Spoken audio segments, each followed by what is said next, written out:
건강하고 에너지가 넘치려면 무엇을 먹어야 될까 했을 때 식단을 강조하고 있습니다. 어떻게 보면 이 갭스의 시리즈에서 핵심 내용을 잘 정리하고 있으니까 갭스의 입문서적으로는 굉장히 좋은 책이다라고 다시 한번 강조하고요. 네, 안녕하세요 구독자 여러분. 오늘도 제가 책 소개로 왔습니다. 익숙한 디자인이죠. 또 갭스입니다. 제목을 보시면 채식주의 제대로 알고 결정하기, 베제테리아니즘 익스플레인이라고 하는 제목이고요. 나스타즈 캠벨의 저자입니다. 이 갭스 사이콜로지가 처음 나왔을 때가 2004년도고요.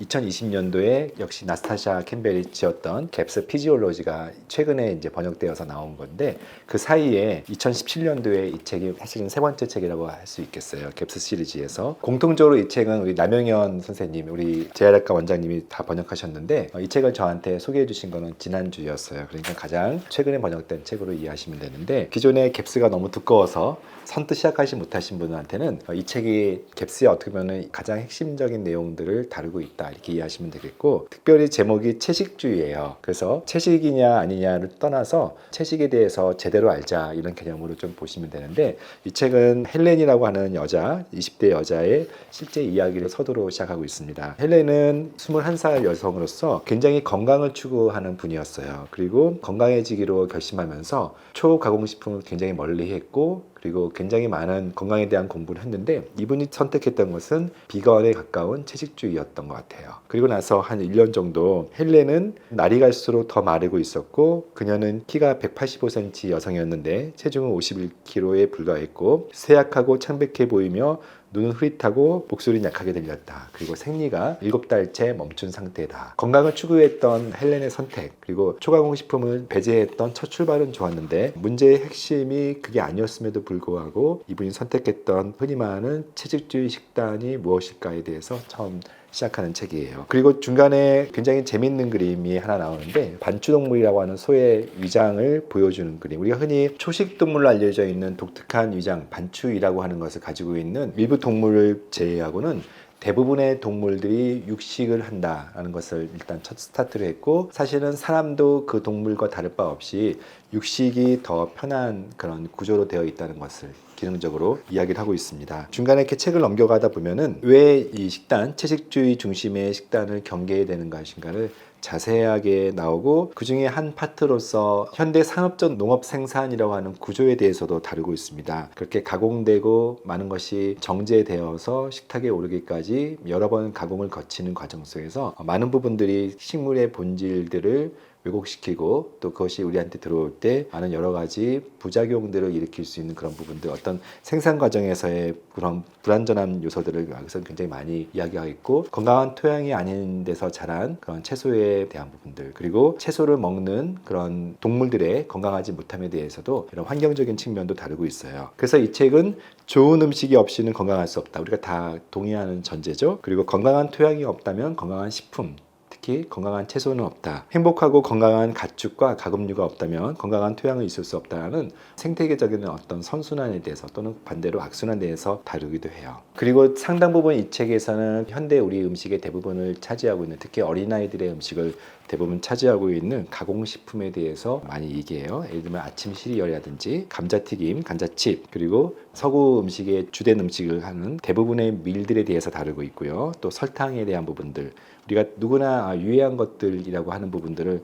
다시 한번 다루고, 그리고 가공된 지방에 대한 부분들, 그리고 식물로 만든 오일에 대한 부분들, 또 정제 소금에 대한 얘기들, 그리고 대두에 대해서 굉장히 강조해서 이야기를 해요. 그러면 반대로 이렇게 유해하다고 알려져 있는 것 말고 건강하고 에너지가 넘치려면 무엇을 먹어야 될까 했을 때, 첫 번째가 야생고기와 내장육을 포함한 육류와 냉동육으로 신선육으로 구입하자. 두 번째, 신선하거나 냉동된 생선과 조개류를 구입하자. 세 번째, 자유롭게 초지에 방사된 닭이 낳은 신선한 달걀, 우리 흔히 난각번호 1번이라고 하는 그런 달걀을 구입하고 유기농이면 더 좋다. 네 번째, 냉동되거나 통조림, 미리 익혀져 포장된 또는 기타 가공된 야채가 아닌 신선한 야채를 구입하자. 다섯 번째, 미리 조립되거나 통조림, 냉동 또는 어떤 방식으로도 가공되지 않은 신선한 과일을 구입하자. 여섯 번째, 천연 유기농 제품을 구입하자. 일곱 번째, 견과류와 기름진 씨앗은 가공되지 않은 것으로 사자. 여덟 번째, 유기농 콩과 채소를 구입하자. 아홉 번째, 천연 지방만 구입하여 사용하자. 그리고 열 번째, 가공되지 않은 통곡물을 사서 먹기 전에 적절히 준비하자. 통곡에 대해서 어떻게 요리하고 어떻게 조리하고 어떻게 먹을 것인가, 빵에 대해서는 어떻게 다룰 것인가를 많은 대안들을 제시하고요.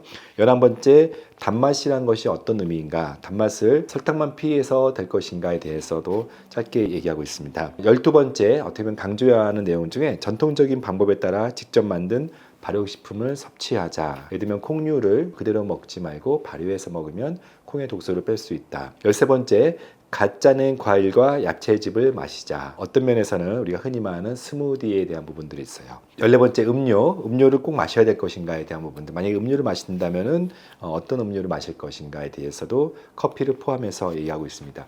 결론적으로 이 책은 단순히 채식주의를 피하고 육류를 먹어야 된다, 또는 반대로 육류를 피하고 채식주의를 한쪽만을 받아들여야 한다라고 하지 않고, 채소를 먹으려면 그 독소를 이해하고 그것을 완화시키고 가능한 가공된 식품을 피하는 방식으로 음식을 섭취하고, 심지어 육류여도 사람마다 육류에 대해서 역시 다르게 반응할 수 있기 때문에 어떤 개인화된 식단을 강조하고 있습니다. 또한 이 책에서는 단식의 효과, 또 단식이 가져오는 그런 장점뿐만 아니라 단식 이후에 어떻게 몸을 회복할 것인가에 대해서 간단하게 얘기했어요. 이렇게 갭스 피지올리에 대한 책 이전에 먼저 만든 책으로서 어떻게 보면 이 갭스의 시리즈에서 핵심 내용을 잘 정리하고 있으니까 제가 봤을 때는 갭스의 입문서적으로는 굉장히 좋은 책이다라고 다시 한번 강조하고요. 제가 그동안 기적의 편식과 육식혁명 카니보어를 그때 저희가 한 달 전에 방영을 하면서 많은 사람들의 댓글이 혼란스럽다, 또는 기존의 원장님이 말씀하셨던 좋은 식단 중에 사실은 이건 너무 극단적이지 않느냐, 그리고 야채와 어떤 동물성 고기를 밸런스 있게 먹어야지 어떻게 한쪽만 얘기하는가에 대해서 많은 사람들이 댓글로 많은 의견들을 주셨어요. 저는 그 의견 당연히 존중하고요. 또 많은 사람들이 언급했던 우리 존경하는 장유원 교수님의 저속노화와 관련된 많은 채식과 관련된 부분들을 저는 일정 의사로서 또 인정하는 부분이 있어요. 그리고 역시 그 이후에 저희가 스무디를 강조하고 그 전에 홀썸님의 그런 야채찜에 대해서도 역시 제가 소개했기 때문에, 그럼 원장님은 어떤 게 채식이 맞냐 육식이 맞냐, 그런 부분에 대해서 제 의견을 말씀드리면, 저는 개인적으로 그래요. 두 식단 모두 공통적으로 추구하는 바는 초가공식품을 배제하자는 거예요. 그만큼 우리 식단에 굉장히 많은, 특별히 어린아이들과 젊은 사람들의 식단에 초가공식품이 넘치는 이 시대에 어떤 식으로든지 건강한 식단을 추구하는 사람들이 이런 이야기를 하는 것을 저는 믿고 있고요. 몇 가지 관점에서 제가 더 말씀을 드리면, 제가 이야기하는 대상자들, 제가 사례를 들어서 말씀드리거나 아니면 이런 식단을 소개하는 대상자인 사람들은 사실은 건강한 사람들보다는 굉장히 장이 망가져 있고, 또는 건강 자체가 무너져 있고, 또 이런 방법 저런 방법으로 해도 되지 않는 그런 어떤 악순환 속에 있는 사람들한테 식단을 통해서, 특별히 치료적 식단을 위해서 제가 소개하는 부분이 많습니다. 그래서 일반적인 이야기보다는 자폐를 포함해서 굉장히 심한 뇌질환이 있거나, 또는 이런 방법 저런 방법으로 해결되지 않은 장질환을 호소하거나, 또는 피부와 자가면역 질환을 호소하시는 분들한테는 일반적인 식단 가지고 되지 않는 부분들을 이야기하는 겁니다.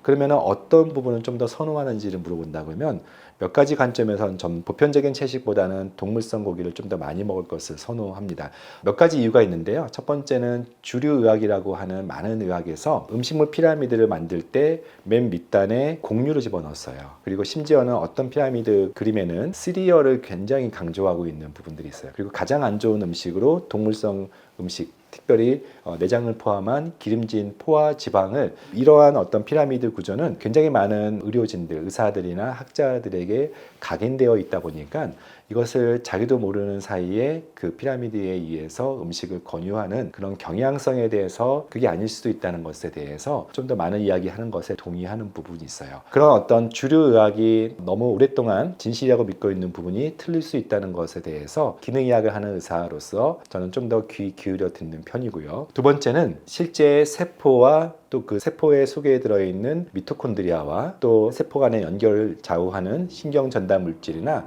호르몬 부분들은 상당 부분 콜레스테롤부터 시작되기 때문에, 이 콜레스테롤이 풍부한 음식을 먹는 것이 사실은 너무 당연한 이야기이기 때문에 좀 더 이런 곡류 중심의 부분에서 들어오지 않는, 또 하나 비타민이라는 관점과 또 무기질, 미네랄, 그리고 좋은 아미노산이라는 관점에서도 좀 더 동물성 음식들이 풍부한, 예를 들면 제가 늘 강조하는 비타민 B1, 2, 3, 5 또는 아르기닌과 카르니틴 같은 그런 미토콘드리아 부스터들은 대부분 동물성 고기에서 나오기 때문에 동물성 고기를 배제하고서 식단을 구성했을 때 분명히 문제가 생기는 것에 동의합니다. 세 번째는요, 저의 개인적인 경험과 특별히 데이터 경험들이에요. 유기산 검사라고 이런 미토콘드리아 또 해독 기능과 신경 전달 물질을 만드는 모든 과정들을 대사를 보여준 것들이 좀 더 채식주의로 갈수록, 그러니까 완벽한 식단을 하지 않고 좀 더 왜곡된 그런 채식주의 식단을 하거나 대부분의 가공식품 먹는 사람들이 훨씬 안 좋은 데이터를 보여주는 어떤 데이터 경험이라는 게 있고, 지연성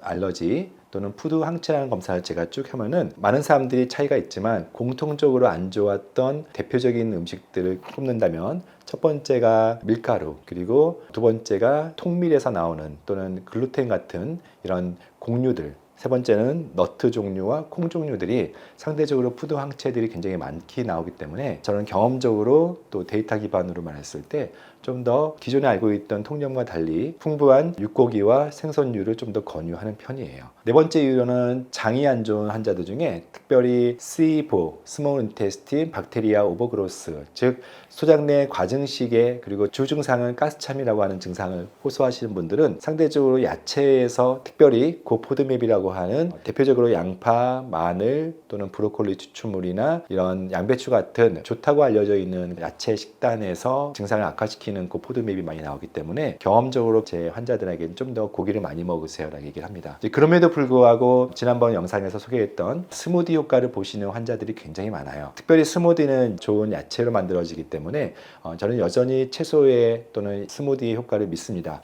특별히 해독이라고 하는 파트, 많은 환자들이 독소로 인해서 고통받고 해독하는 능력이 많이 떨어져 있는 것을 저는 또 검사를 통해서 많이 봐요. 최근 청소년 포함해서 많은 현대인들이 경험하고 있는 환경호르몬의 노출, 또 중금속의 노출들이 곳곳에서 사실 독소를 일으키기 때문에 그것을 배출하는 것은 여전히 야채의 힘 또는 해독의 힘이라고 믿고 있습니다. 그래서 사람마다 어떤 사람은 장이 안 좋고 뇌가 안 좋으면 전 좀 더 고기 중심으로 먹으라, 그리고 어떤 사람들은 특별히 해독이라고 하는 파트가 망가져 있어서 피부 증상이나 브레인 포그 같은 것들을 많이 호소하시는 분들한테는 저는 또 스무디를 권유하기도 해요. 물론 데이터를 기반으로 권유하는 것을 저는 가장 권고하나, 모든 사람들이 그것을 하지 못했을 때는 결국은 자기한테 맞는 식단, 물론 가장 중요한 것은 초가공식품과 우리가 흔히 말하는 야식과 지나치게 많이 먹는 것을 적절하게 줄이는 어떤 절제된 식단을 기반으로 하여서, 때로는 내가 이런 카니볼까지 가보시는 분도 있고, 때로는 스무디를 포함해서 야채를 배제시키지 말고 포함시키는 형태로 사람마다 다를 수 있다는 것을 저는 개인적으로 많이 강조를 해요. 왜냐하면 사람마다 장내 미생물 상태가 다르고 사람마다 핵심적인 문제가 다르기 때문에 그렇게 모두가 일관된 식단을 할 수 없다는 것을 사실 다시 한번 강조합니다. 우리가 식단 그러면 되게 어렵게 느껴져요. 그리고 식단에 너무 몰두해버리면 인생이 또 재미가 없어져요. 그것은 또 옳지 않은 것 같아요. 보다 나은 식단을 하고 보다 즐거운 식단을 하기 위해서 우리가 이런 영상을 찍고, 이것이 남들의 삶을 제한하거나 즐거움을 뺏는 그 목적이 절대 아니기 때문에 식단에 대한 두려움을 너무 경험하지 마시고, 먹는 것이 당신이 된다, You are what you eat라고 하는 히포크라테스의 오랜 명언들을 기억하고 있을 거예요. 저 역시 배고프고 힘들고 일이 지치고 나면 밤에 야식을 하고 라면을 먹고 그것을 즐거움으로 알았던 순간이 있었는데, 그랬던 삶과 지금은 그것 절제하고 더 좋은 건강한 식단을 추구하는 지금의 삶을 비교했을 때는 전 지금의 삶이 훨씬 더 만족하고 행복스러워요. 이 영상을 보시는 분들이 식단 그러면 어렵고 남한테도 힘들게 말하는 그런 것이 아니라, 당신이 먹는 것이 당신이 결정된다는 그런 기조 아래서 건강한 식단을 좀 더 추구하는 그런 독자들이 되기를 기대하겠습니다. 감사합니다.